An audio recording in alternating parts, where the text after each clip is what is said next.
Hello friends, welcome to civils maestro. I hope you all are doing well. Start करते हैं bi weekly current affairs from 8 to 10 November 2022। इस week थोड़ा late हो गया but आगे से हम कोशिश करेंगे इसको टाइमली अपलोड कर दिया जाए। फर्स्ट न्यूज़ देखते हैं मैनग्रोव अलायंस के बारे में। इंडिया ने रिसेंटली ज्वाइन किया है mangrove alliance for climate COP 27 summit में। COP stands for conference of parties. ये United Nation convention on climate change की 27th समिट थी, जो कहाँ पे हुई है?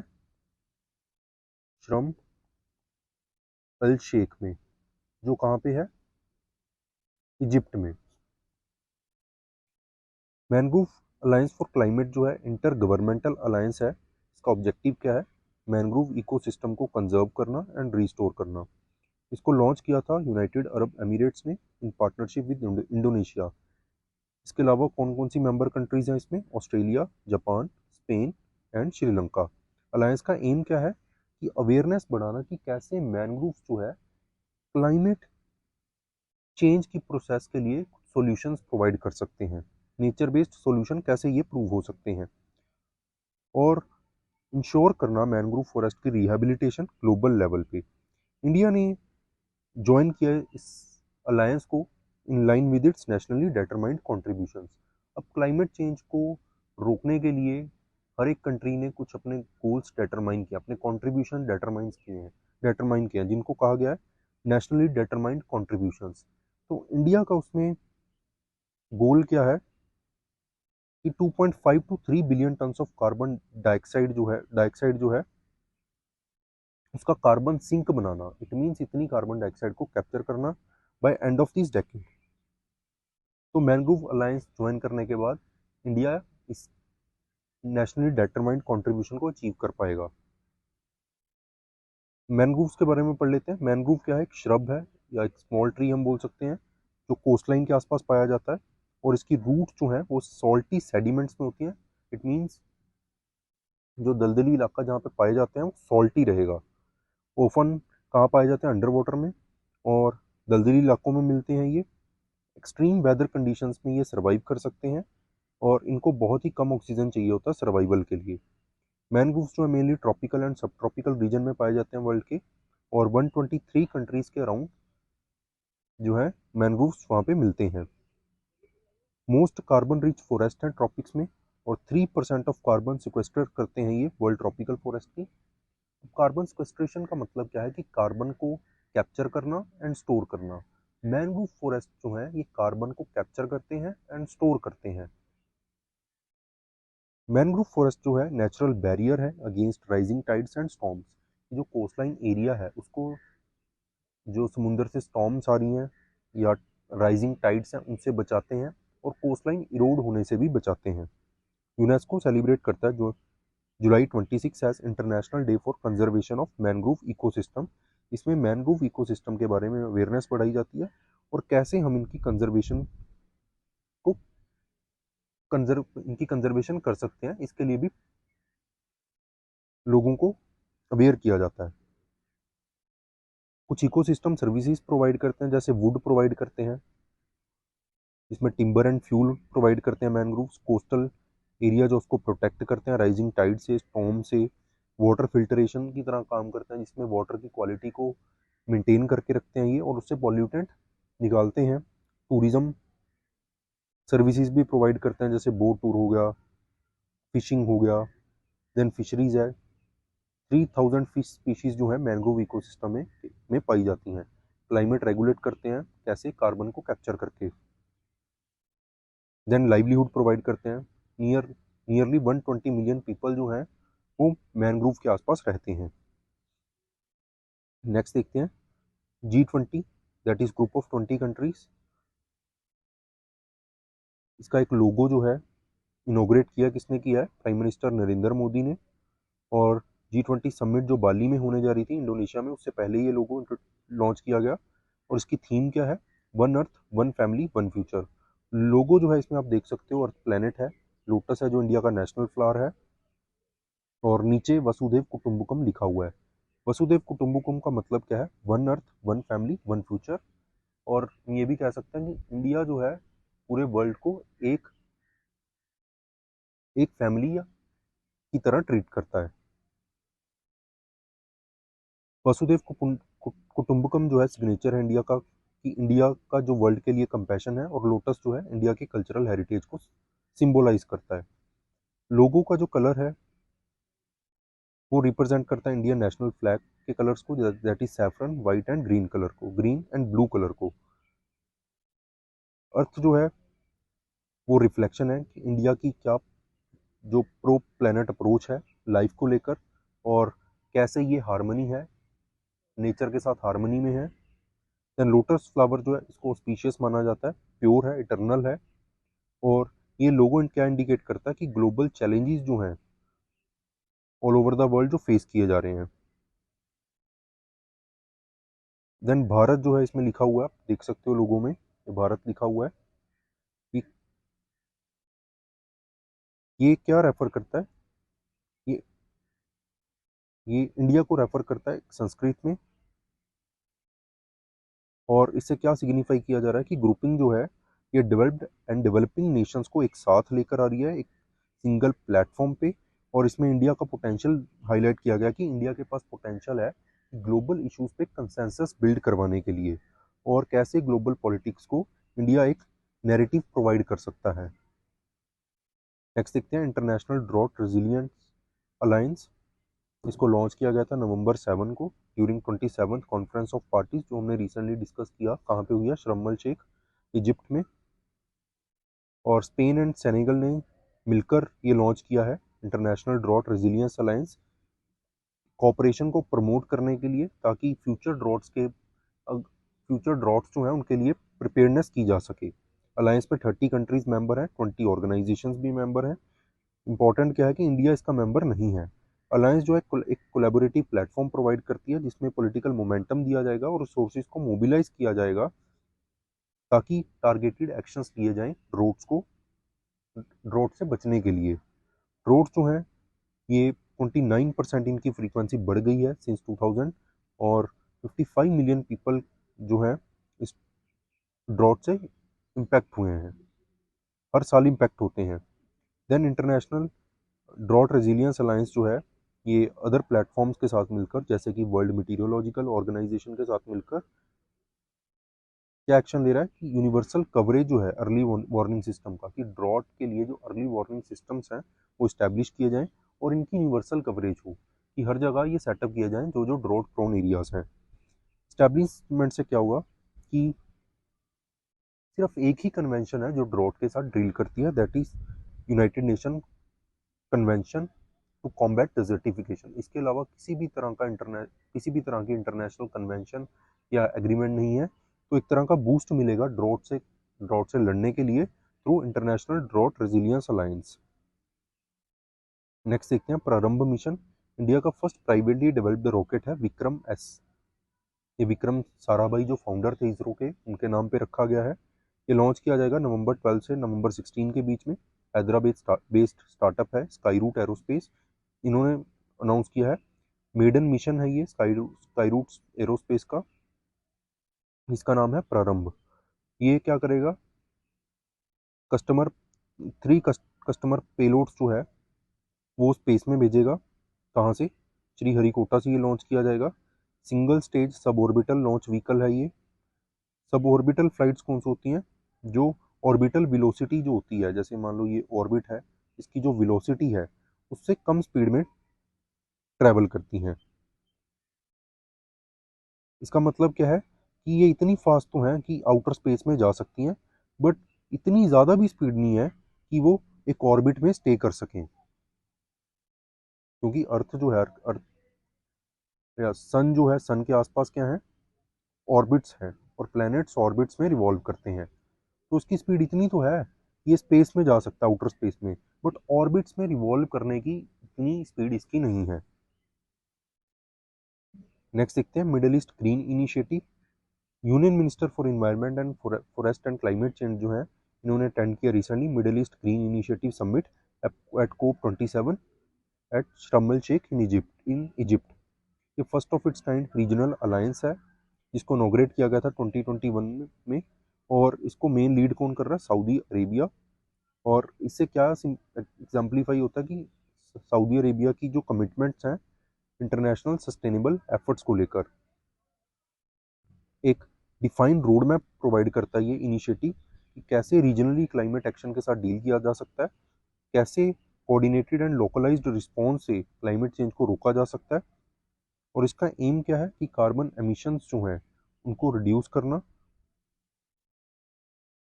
देन 50 बिलियन ट्रीज जो है across middle east region, trees लगाना, ट्रीज एंड प्लांट्स लगाना, जो कि किसके इक्वल होंगे, around 200 million hectares of degraded land. Initiative जो है ये हेल्प करेगा ग्लोबल कार्बन लेवल को रिड्यूस करने में बाय 2.5%। नेक्स्ट देखते हैं 22nd law commission. Government of India ने कॉन्स्टिट्यूट किया है 22nd लॉ कमीशन। इसमें कर्नाटक हाई कोर्ट के जो फॉर्मर चीफ जस्टिस हैं जस्टिस ऋतुराज अवस्थी ये चेयरपर्सन होंगे, और इसका टेन्योर कितना रहेगा, 3 साल का। मैंडेट क्या है कमीशन का कि ऐसी लॉज को आइडेंटिफाई करना जिनकी अब हमें ज़रूरत नहीं है या जो इररिलेवेंट हो चुकी हैं, और उनको इमीडिएटली रिपील करना। देन ऐसी लॉज को आइडेंटिफाई करना जो directive principle of state policy से रिलेटेड है, और सजेस्ट करना कि कैसे इन लॉज में इम्प्रोवाइजेशन की जा सकती है और रिफॉर्म लाया जा सकता है। देन लेजिस्लेशन सजेस्ट करना जो इम्पॉर्टेंट है directive principles of state policy को इम्प्लीमेंट करने के लिए, और जो ऑब्जेक्टिव सेट आउट किए गए हैं प्रीएम्बल में, ऐसी लॉज बनाना। Then central acts of general importance जो उनको रिवाइज करना ताकि उनको सिंप्लीफाई किया जा सके, और जितनी भी उसमें प्रॉब्लम्स हैं, एम्बिग्यूटीज़ हैं, इनिक्विटीज़ हैं, उनको रिमूव किया जा सके। लॉ कमीशन ऑफ इंडिया के बारे में पढ़ लेते हैं। नॉन स्टैट्यूटरी बॉडी है। नॉन स्टैट्यूटरी बॉडी का मतलब क्या है कि ना ही ये कॉन्स्टिट्यूशन में है और ना ही किसी पार्लियामेंट या स्टेट लेजिस्लेटिव एक्ट से बनाई गई है। देन गवर्नमेंट ऑफ इंडिया इसको कॉन्स्टिट्यूट करती है टाइम टू टाइम। कमीशन जो है इस्टेब्लिश किया जाता है फिक्स टेन्योर के लिए, एडवाइजरी बॉडी की तरह काम करता है, जो एडवाइस किसको करता है, ministry of law and justice को। फंक्शन क्या है कि ऑब्सोलीट लॉज जो हैं उनको आइडेंटिफाई करना जो अब काम की नहीं रही हैं, और या ऐसी लॉज जो आज के इन्वायरमेंट के हिसाब से वो सूटेबल नहीं है, क्योंकि टाइम के साथ क्या होता है कि चेंजेस आते हैं सोसाइटी में, और सोसाइटल चेंजेस के कारण लॉज में भी चेंजेस लाने पड़ते हैं। देन ऐसे मेजर सजेस्ट करना जिससे सिटीजन ग्रीवियंसीज जो हैं उनको टाइमली और क्विकली रिड्रेस किया जा सके in the field of law. Then enable करना पुअर्स को कि वो लीगल प्रोसेसेस जो हैं उनके बेनिफिट्स ले सकें। इसके अलावा जेंडर इक्वालिटी के लिए जो लॉज हैं उनको एग्जामिन करना।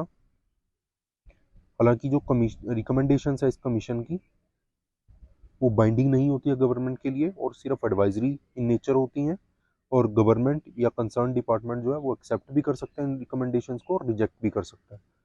फर्स्ट लॉ कमीशन जो था ये ब्रिटिश रूल के टाइम पे इस्टेब्लिश किया गया था इन 1834, और इसको इस्टेब्लिश किया गया था बाय चार्टर एक्ट ऑफ 1833, और फर्स्ट चेयरमैन कौन थे, लॉर्ड मैकॉले। इंडिपेंडेंट इंडिया की अगर बात करें तो 1955 में फर्स्ट लॉ कमीशन इस्टेब्लिश किया गया था 3 ईयर्स के टेन्योर के लिए, और उसके बाद 21 कमीशंस जो अभी तक इस्टेब्लिश किए जा चुके हैं।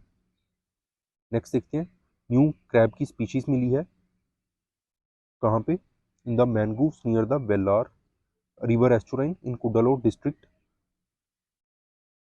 और इसका नाम जो है रखा गया है अन्नामलाई यूनिवर्सिटी के नाम पे, दैट इज स्यूडोहिलाइस अन्नामलाई। और अन्नामलाई यूनिवर्सिटी को 100 ईयर्स हो गए हैं, और इसका जो कंट्रीब्यूशन है इस यूनिवर्सिटी का एजुकेशन एंड रिसर्च फील्ड में, इसको ऑनर करने के लिए इस क्रैब की स्पीशीज़ का नाम इस यूनिवर्सिटी के नाम पे रखा गया है। न्यू स्पीशीज़ जो है dark purple to dark grey colour की है, और बीच में irregular light brown, yellowish brown and white patches भी देखे जा सकते हैं। पोस्टीरियर पोस्चर में आप देख सकते हो जो नीचे से दिखता है। न्यू स्पीशीज़ जो है स्मॉल है, और मैक्सिमम विड्थ इसकी कितनी है, 220 मिलीमीटर। स्पीशीज़ जो है कुछ खास अग्रेसिव नहीं है, और बाकी जो क्रैब्स हैं उसकी तरह काफ़ी तेज़ चलती है। और स्पीशीज़ जो है मेनली मडी बैंक्स जो होंगे मैनग्रोव्स के, मैंने आपको बताया था कि मैनग्रोव्स जो है दलदली इलाके में मिलते हैं, और वहीं पे ये स्पीशीज़ जो है पाई जाती हैं। ये स्पीशीज़ जो है ये डिस्ट्रीब्यूटेड है कहाँ पे, इंडियन सब कॉन्टिनेंट में एंड ईस्टर्न इंडियन ओशन में। ये फर्स्ट एवर डिस्कवरी है स्पीशीज़ की, इस जीनस की इंडिया में। अभी तक स्यूडोहिलाई सब क्वाड्रेटा एंड स्यूडोहिलाइस लैटरली, ये 2 ही स्पीशीज जो हैं इस जीनस की पाई गई हैं। नेक्स्ट देखते हैं green washing. United nation secretary general जो है उन्होंने कहा है कि ग्रीन वॉशिंग और फॉल्सिफिकेशन ऑफ कार्बन एमिशन, अब क्या होता है कि कई कंपनीज फॉल्स क्लेम्स करती हैं कि उन्होंने कार्बन एमिशंस को रोकने के लिए क्या एफर्ट लिए हैं। अब ऐसी फॉल्स क्लेम्स को रोकने के लिए यूनाइटेड नेशन सेक्रेटरी जनरल ने हाईलाइट किया है कि ऐसे क्लेम्स जो है कंपनी से वो रोके जाएं, चाहे वो फाइनेंशियल इंस्टीट्यूशन है, कोई कंपनी है, कोई सिटी है, कोई रीजन है, कोई नॉन स्टेट एक्टर है, तो ऐसे फॉल्स क्लेम दे रहा है, उनके लिए जीरो टॉलरेंस होनी चाहिए। ग्रीन वॉशिंग है क्या? एक ऐसी प्रोसेस है जिसमें फॉल्स इंप्रेशन दिया जाता है या मिसलीडिंग इन्फॉर्मेशन दी जाती है कि कैसे कंपनी के प्रोडक्ट इन्वायरमेंटली साउंड है। और इसमें क्या होता है कि अनसब्सटेंशिएटेड क्लेम होता है कि जिसमें कंज्यूमर्स को ये विश्वास दिलाया जाता है कि कंपनी के जो प्रोडक्ट्स हैं इन्वायरमेंट फ्रेंडली हैं और इनका इन्वायरमेंट के ऊपर पॉजिटिव इम्पैक्ट है। हालांकि ये क्लेम जो है ये फॉल्स होते हैं। देन डेवलप्ड कंट्रीज जो हैं इनको मेनली इनको एक्यूज कहा जाता है कि ये ज़्यादातर ग्रीन वॉशिंग जैसी एक्टिविटीज़ में इन्वॉल्व होती हैं। देन क्लाइमेट के को बेनिफिट्स जो हैं ये हाईलाइट करती हैं कि कैसे फाइनेंशियल फ्लोज जो है इनकी कंट्री में आ रहा है और कैसे एक कंट्री जो है वो इन्वायरमेंट फ्रेंडली है। और इससे क्या होता है कि इन्वेस्टमेंट्स आती हैं कंट्रीज़ में, बट वो उसमें बहुत ही कम सच्चाई रहती है। इसमें सबसे इम्पोर्टेंट है वोक्स वैगन का स्कैंडल जो हुआ था, जो किससे रिलेटेड है? ग्रीन वॉशिंग से रिलेटेड। इस स्कैंडल में जर्मन कार कंपनी जो थी वो कार के इंजन में कुछ ऐसे चेंजेस कर देती थी जिसमें जो है फॉल्स रिकॉर्ड जो है शो किया जाता था कि कार जो है उसकी कार्बन एमिशन जो है वो कम है, बट एक्चुअल में वो बहुत ज़्यादा थी। और इसको ग्रीन डीजल व्हीकल का नाम भी दे दिया गया था, जो कि एक फॉल्स क्लेम था। देन ग्रीन वॉशिंग को रोकने के लिए नॉन स्टेट एक्टर्स क्या कर रहे हैं? एक एक्सपर्ट ग्रुप बनाया गया था, किसने बनाया था? यूनाइटेड नेशन सेक्रेटरी जनरल ने 2021 में, कि रेमेडियल एक्शंस जो है सजेस्ट किए जाएं कि कैसे नेट जीरो टारगेट्स को अचीव किया जा सकता है बाय नॉन स्टेट एंटिटीज। और सेवरल रिकमेंडेशंस दी थी। क्या रिकमेंडेशंस थी? कि ऐसी कॉरपोरेशंस जो नेट जीरो टारगेट्स परस्यू कर रही हैं, कि जो अचीव करना चाहती हैं नेट जीरो टारगेट्स, उनको फ्रेश इन्वेस्टमेंट्स जो हैं फॉसिल फ्यूल्स में, फॉसिल फ्यूल से बहुत ज़्यादा कार्बन एमिशन होती है, तो ऐसी कॉरपोरेशंस को फॉसिल फ्यूल्स में इन्वेस्ट ना करने दिया जाए। देन ऐसी कॉरपोरेशंस जो प्रेजेंट कर रही हैं short term emission reduction goals, कि कैसे वो नेट जीरो एमिशन को अचीव करेंगे, उनको कहा जाए कि वो जितनी भी उनकी एक्टिविटीज़ हैं जिससे डिफोरेस्टेशन हो रही है उसको बंद किया जाए। देन कॉरपोरेशंस को एडवाइस किया गया कि वो ऑफसेट मैकेनिज्म को अडॉप्ट ना करें नेट जीरो अचीव करने के लिए। ऑफसेट मैकेनिज्म क्या होता है कि जिसमें एक कंपनी है ये, वो एक्चुअल में कार्बन रिड्यूस नहीं करती है, बस एक ऑल्टरनेटिव ढूंढ लेती है कि जैसे मान लो एक कंपनी 100 यूनिट्स कार्बन एमिट कर रही है, तो उसको कम करने के बजाय उसने क्या कर दिया? उसने अफोरेस्टेशन कर दी, पेड़ लगा दिए। और इस पेड़ लगाने से क्या हुआ कि 100 यूनिट्स कार्बन जो है इफ इस इन ट्रीज ने या प्लांट्स ने कैप्चर कर ली। तो इन कॉरपोरेशंस को कहा गया कि ये ऐसी मैकेनिज्म अडॉप्ट करने से ये बचें। इसके अलावा रेगुलेटरी स्ट्रक्चर जो है और स्टैंडर्ड यहाँ पे इस्टेब्लिश करने के लिए कहा गया। नेक्स्ट है, सुप्रीम कोर्ट ने अपहोल्ड की है इकोनॉमिकली वीकर सेक्शन कोटा की वैलिडिटी, और इसको कहा कि ये कॉन्स्टिट्यूशनली वैलिड है। 103rd कॉन्स्टिट्यूशनल अमेंडमेंट को वैलिडिटी अपहेल्ड की है सुप्रीम कोर्ट ने बाई 3-2 मेजोरिटी, जिसमें 3 जजेस इसके फेवर में थे, 2 जजेस इसके फेवर में नहीं थे। अमेंडमेंट ने इंट्रोड्यूस की थी 10% reservation for economically weaker section, जिसमें उनको रिजर्वेशन मिलनी थी education and public education sector में एंड पब्लिक एम्प्लॉयमेंट्स में, मंग नॉन ओबीसी जो ओबीसी कैटेगरी से नहीं है, इसके अलावा जो non SC and non ST category के लोग हैं। देन इसमें इस अमेंडमेंट के through article 15 clause 6 and 16 clause 6 जो है कॉन्स्टिट्यूशन में ऐड किया गया था। और सुप्रीम कोर्ट ने यहाँ पे इंट्रोड्यूस किया डॉक्ट्रिन ऑफ बेसिक स्ट्रक्चर, जिसको अपहेल्ड किया था सुप्रीम कोर्ट ने इन केशव नंदा भारती केस 1973 में। इसमें कहा गया कि कुछ एस्पेक्ट्स जो हैं कॉन्स्टिट्यूशन के इनवायोलेबल हैं और इनको चेंज नहीं किया जा सकता। ईडब्ल्यूएस कोटा के बारे में पढ़ लेते हैं। 10% कोटा दिया जाना था through 103rd constitutional amendment act, इस एक्ट को लाया गया था।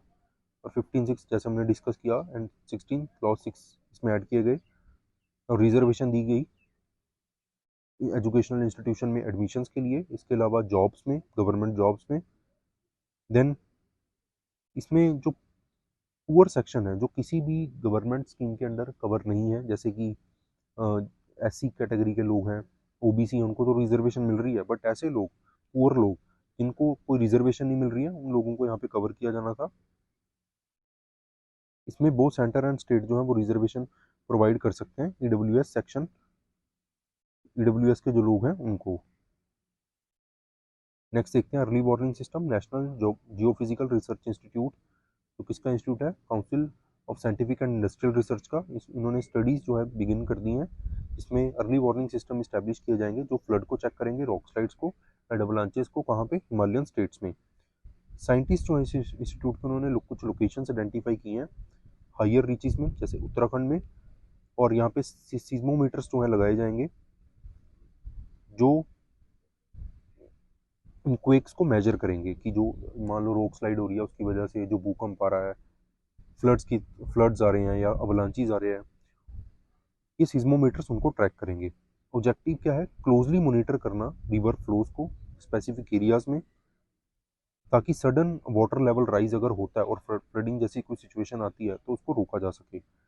साइंटिस्ट जो उन्होंने डिसाइड किया कि वाइब्रेशंस को ये स्टडी करेंगे और नॉइज जो है सीज्मोमीटर्स जो रिकॉर्ड करेंगे उसको स्टडी करेंगे, जो कि ज़रूरी नहीं है कि अर्थक्वेक की वजह से हो, बट कि वाइकुलर traffics, animal movement, rain, river flow के कारण भी हो सकती है। इंस्ट्रूमेंट जो है काफ़ी क्रूशियल हो जाता है क्योंकि लार्ज इंफ्रास्ट्रक्चर प्रोजेक्ट जो है यहाँ पे, खासकर हाइड्रो इलेक्ट्रिक पावर प्लांट्स, उनकी सेफ्टी के लिए ये सिज्मोमीटर्स जो है काफ़ी इंपॉर्टेंट हो जाते हैं। Then National Geophysical Research Institute जो है, इन्होंने यूटिलाइज की है मशीन लर्निंग को, जिसमें ऑब्जर्वेशन जो है डायरेक्ट डिटेक्ट की जाएंगी फास्टर वे से, कि जो नॉर्मल अप्रोच है उससे फास्टर ऑब्जर्वेशंस जो है यहाँ पे डिटेक्ट की जा सकेंगी। नेक्स्ट देखते हैं गरुड़ो 7, chief of Indian and French air forces ने रिसेंटली कंडक्ट की है, जॉइंटली कंडक्ट किया है एयर एक्सरसाइज है गरुड़ 7, कहाँ पे? जोधपुर में। बायलेटरल एक्सरसाइज है ये, किसके बीच में? फ्रांस और इंडियन एयर फोर्सेज के बीच में। एक यूनिक अपॉर्चुनिटी प्रोवाइड करती है जिसमें दोनों फोर्सेज जो है एक दूसरे की बेस्ट प्रैक्टिसेस शेयर करती हैं और इंटर ऑपरेबिलिटी जो है दोनों फोर्सेज में मेंटेन करने की कोशिश की जाती है यहाँ पे।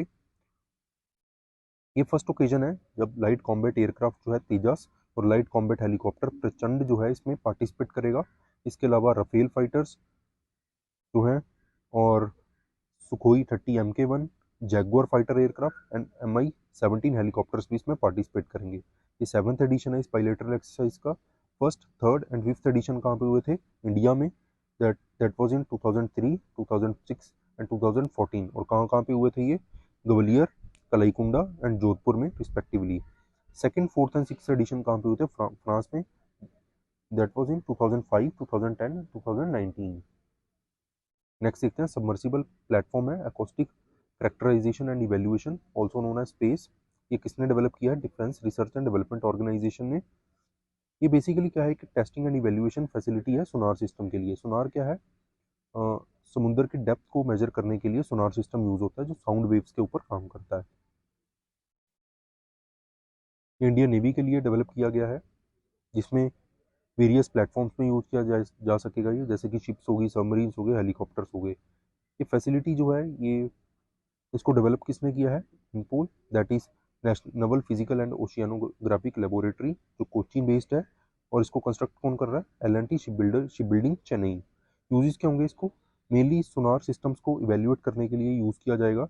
इसमें क्विक डिप्लॉयमेंट की जा सकेगी सिस्टम की, और सेंसर्स और ट्रांसड्यूसर जो सोनार सिस्टम में यूज होते हैं उनको डिप्लॉय किया जा सकेगा। और 100 मीटर्स की डेप्थ तक ये इजीली ऑपरेट किया जा सकेगा। विंचीज के थ्रू, विंचीज क्या होते हैं? एक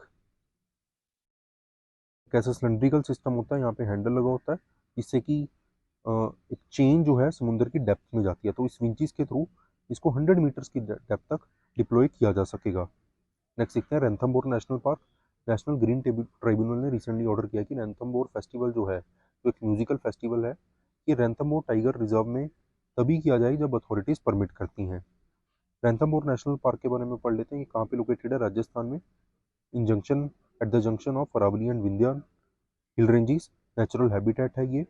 और सिग्निफिकेंट नंबर में यहाँ पे रॉयल बंगाल टाइगर्स पाए जाते हैं। टाइगर्स के अलावा leopard, nilgai, wild boar, sambar, hyena, sloth bear and chital भी पाए जाते हैं। इसको इस्टेब्लिश किया गया था initially as Sawai Madhopur game sanctuary in 1955, और 1 नवंबर 1980 को रैंथमबोर को नेशनल पार्क डिक्लेयर कर दिया गया था।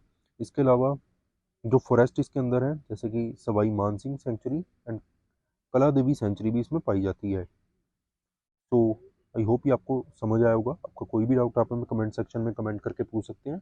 इस लेक्चर की पीडीएफ आपको हमारे टेलीग्राम चैनल में मिल जाएगी। इसका लिंक जो है इस वीडियो के डिस्क्रिप्शन में आपको मिल जाएगा। So that's it for today, thank you so much.